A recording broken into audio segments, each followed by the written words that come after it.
Hamas के al Qassam brigade ने Israel पर फिर बड़ा हमला कर दिया। हमास ने इसराइल के दारुल हुकूमत तेल अवीव पर रॉकेट हमले किए। तेल अवीव से अरब मीडिया के मुताबिक हमास की Askari wing al Qassam brigade के मुताबिक इसराइली शहर को मिसाइलों से निशाना बनाया, जिसमें कई इसराइली हलाक और जख्मी हो गए, जबकि इसराइल को भारी माली नुकसान का सामना भी करना पड़ा। अल क़स्साम ब्रिगेड का कहना है कि मिसाइल हमले सहनियों के हमारे शहरियों पर मुसालिम के खिलाफ किए हैं। इसराइली मीडिया के मुताबिक तेल अवीव में रॉकेट हमले के बाद शहर में खतरे के सायरन बजे और तेल अवीव के इलाकों में 15 धमाके सुने गए।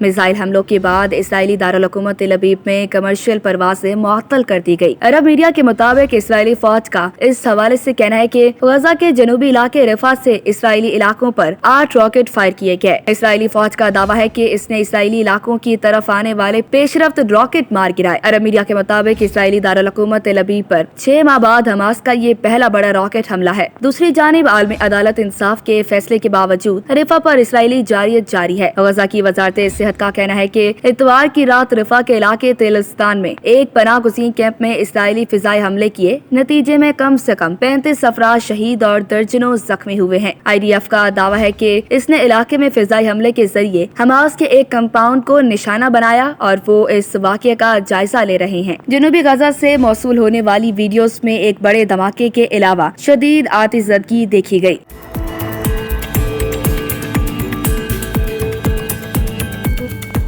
हमास का कहना है कि इसराइली फिजाई हमला रफा के शुमाल मगरिब में वाक़या एक पनाह गुज़ीन कैंप पर किया गया, जिसके नतीजे में खवातीन और बच्चों समेत मुतादिद अफराद शहीद हुए हैं। सिविल डिफेंस के एक एहलकार के मुताबिक इसराइली फौज ने इस इलाके में बेघर होने वाले शहरियों को जानबूझकर शहीद किया। सिविल डिफेंस के एहलकार के मुताबिक ये एक महफूज इंसानी जोन था और इसराइल ने भी इन्हें वहाँ मुंतकिल होने का कहा था। एहलकार का मज़ीद कहना था कि ये अक़वाम मुत्तहिदा की पनाह गुज़ीनों से मुतालिक तंजीम UNRWA के टीन और लकड़ी से बने खेमों और कमरों पर मुश्तमिल कैंप थे, जहां से दर्जनों शहीद होने वालों और जख्मियों को निकाला गया। सिविल डिफेंस के एहलकार का ये भी कहना था कि मरने वालों की तादाद 40 से ज्यादा होने का खदशा है। उन्होंने तस्दीक की कि वो आग बुझाने में कामयाब हो गए हैं और अस्पतालों की बुरी सूरत हाल की वजह से अब भी जख्मियों और जली हुई लाशों को मुंतकिल कर रहे हैं। फलाही तंजीम डॉक्टर्स आउट बॉर्डर्स ने एक बयान में कहा कि ये एक बार फिर जाहिर करता है कि गजा की पट्टी में कोई महफूज जगह नहीं है। रफा में एक ऐनी शाहिद ने बताया कि गजा की पट्टी के बेघर अफराद के कैंप पर इसराइली बमबारी पागलपन है। वो कहते हैं कि ये कैसी इंसानियत है, उन लोगों को जला दिया गया। अभी खुदा हमारे लिए काफी है और वो सबसे बेहतर है, मैं क्या कह सकता हूँ। उन्होंने मजीद कहा कि अचानक एक मिसाइल एक कैंप पर गिरा और अक्सर अफराद जल गए।